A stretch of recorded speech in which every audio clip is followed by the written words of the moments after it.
Ayan, magandang buhay mga kanin. Ito na naman po si Kuya Harvest para magbigay ng konting tips and ideas po sa atin po mga kasamang magsasaka. So ang ibabahagi ko po sa inyo ngayon ay yung pong tatlong basic na elemento na kailangan ng palay natin para tayo po ay makapagpaani ng marami. Ano po? So, siyempre, bawat variety naman natin meron niyang average saka maximum yield. So para maabot natin yung maximum yield, kinakailangan natin itong mga ito. So number one po ay ang tubig. So ang tubig po ay ito po ang pangunahing sangkap para po magkameron ng proseso na tinatawag natin na photosynthesis.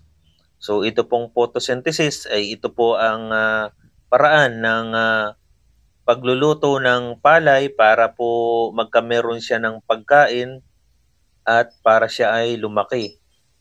So syempre ang ugat, nanggagaling po sa ugat, ang tubig hinihigop papunta o dinadala sa ibang parte ng katawan ng halaman, lalo na ho sa dahon. At doon nga po nangyayari yung photosynthetic activity, ano po, para makapagluto ng sabi natin ay glucose na siya namang nagiging dahilan para lumaki ang palay. So yung pong tubig, ayan. So ito pong tubig ang nagdadala ng mga mineral at sustansya.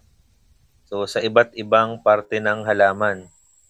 So alam niyo po ba na para po tayo ay makabuo ng o makaani ng 1 kilong palay, kinakailangan natin ng 4,000 liters ng tubig. So ganun po kadami, ano? Ito ay base sa pag-aaral. O 1 kilong palay, 4,000 litro ng tubig. So ganun siya kadami. So sa makatuwid, kapag po umani tayo ng 5 tons per hectare, ang nakonsumo po ng palay natin na tubig ay umaabot ng 2 million liters o 10,000 peraso ng drum na kulay blue na 200 liters. So ganun po kadami ang pangangailangan ng palay natin sa tubig. Okay, so ano naman po yung sintomas ng kulang sa tubig, ano? So number one po, yung nabilot na ang dahon ng palay. Ayan, so hindi naman porket nabitak na yung inyong palayan ay kulang na po sa tubig. Lalo na kung nakita nyo naman na hindi pa man lamang pumipilipit ang dahon, may tubig pa ho yan sa ilalim. So ikalawa po, yung madilaw na po yung dahon, medyo natutuyo na, no? At yung pagkatuyo niya, yung nagsisimula sa dulo, papunta sa tigkabilang tagiliran. So ikatlo po ay syempre yung tuluyan ng pagkamatay ng palay. Ayan po yung mga sintomas ng kulang sa tubig. At syempre, kung kulang, pwede rin namang sobra sa tubig, ano? Ang sobra naman sa tubig, yung palay natin, makikita natin na hindi na nagsusuwi ang palay. At ikalawa, yung medyo nangingitim na yung suwi natin, no? Yung parting puno, nangingitim na po yan. So yun naman po yung sobra sa tubig. At itong tubig, malaking porsyento ng pangangailangan ng palay natin, ano? Buhat dun sa pagtatanim hanggang 2 linggo bago anihin. Ano, pero mas kailangan ng palay ang tubig sa panahon na sila ay naglilihi na hanggang sa kanilang pamumulaklak.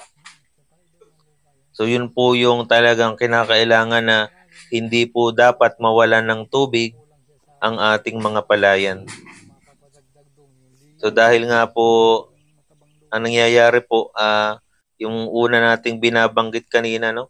Sila yung tagapagdala ng sustansya dun sa iba't ibang parte ng katawan ng palay. So dapat laging may tubig. Okay, so number 2 po tayo. araw o sikat ng araw o pwede rin nating tawagin na solar radiation. Ano po? So ito po ay nakatutulong sa atin katulad din ng punong sa tubig, ano? Dahil nga po ito ay kapartner ng tubig para magkameron po ng aktibidad ng photosynthesis. Kung saan nga po doon sa proseso na yon, ang araw po ang nagsisilbing gatong para maluto po yung pagkain ng halaman natin. Ayan, so kaya po ito po ay napaka-importante, ano? So ito pong araw ang nagiging dahilan din ng pagbubukas ng bulaklak ng mga palay natin. Kaya 'di ba pansin natin sa umaga pag binisita natin yung palaya natin, sarado pa yung mga namumulaklak nating palay. Pero pagdating ng medyo patanghali na hanggang medyo pahapon na, ayan, nabuka na po sila. So kalimitan po ito nasa between 10 a.m. to 2 p.m. Or minsan naman mas sigit pa o mas maaga, depende po sa solar radiation na nakakamtan ng ating mga palay. So yun po, ano. So dito rin ang araw po ay napakaganda dahil mas pinatitingkad po ng araw o ng sikat ng araw yung kulay ng butil natin, ano, mas clear siya. Sabi natin mas maliwanag. Ayan, ano. So nakikita natin na mas maraming natatanggap na sikat ng araw, mas kita natin ang kalidad ng butil ng palay natin. Okay, doon po sa yugto ng buhay ng palay. So may 3 yugto po 'yan eh. Pagsusuwi, paglilihi at pagbubuntis, at ikatlo po yung paghinog. Diyan po sa 3 yugto na 'yan, ang pinakamahalaga na makatanggap ng mas maraming sikat ng araw ay sa panahon ng paglilihi, pagbubuntis, at paghinog. Yan, 2 weeks hanggang 2 weeks before harvest. Bakit po? Sapagkat yan yung panahon na ang palay natin ay nag-iisip kung gaano karami ang kanyang ibubutil at gaano kahaba ang kanyang iuuhay at gaano kalintog ang mga butil na ilalabas niya kung maandyan ang sikat ng araw. Ayan, ano. So mamaya yung ikatlo, babanggitin ko sa inyo, yun yung katulong nila para makamta natin yung mas mataas na ani. Kaya po mas maganda ho, ano, kung aalamin po ninyo doon sa inyong mga lugar, anong panahon ba yung pinakamainit ang sikat ng araw sa panahon ng paglilihi. Yan. So dapat doon nyo po itatapat. Hindi yung sobrang init ng araw sa panahon sa buwan na yon pero nagtatanim pa lamang kayo. Sablay po yun. Tapos kapag naglilihi na, saka naman mahina ang sikat ng araw, so sasablay pa rin kayo sa ani. Hindi nyo makakamtan yung maximum yield. Ano, kaya kung kaya nyong i-adjust yung planting calendar nyo, nakadepende doon sa sikat ng araw, mas maganda po yun. O yung solar radiation na tinatawag. Okay po, so dito po sa larawan, makikita nyo ang average mean ng temperature dito po sa Lucena, Quezon Province, ano? So ito po ay 40 years average sa temperature.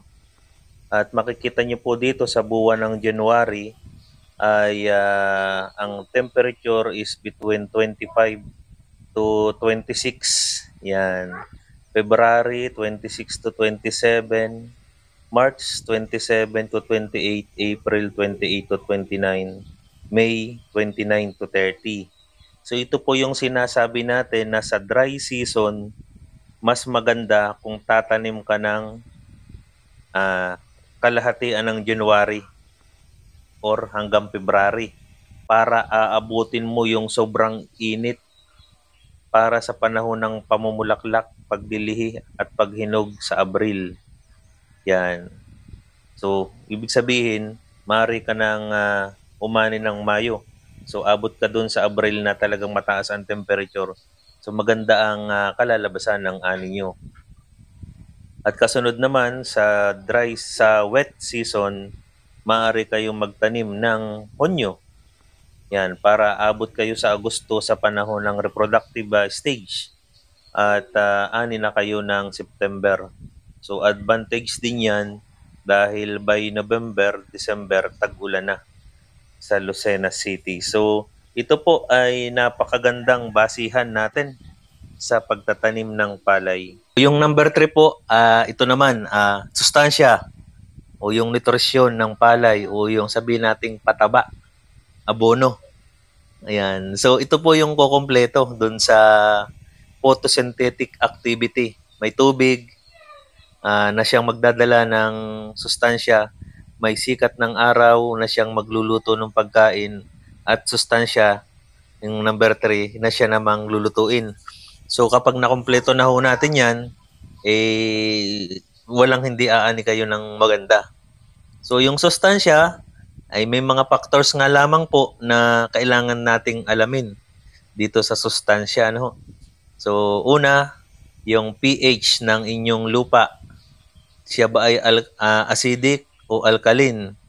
Kasi kahit maglagay naman kayo ng sustansya sa inyong mga palayan, kung hindi nyo naman alam kung acidic o alkaline, hindi naman i-convert ng halaman yan o ng mga bakterya yan para maging available at pagkain ng ating mga halaman.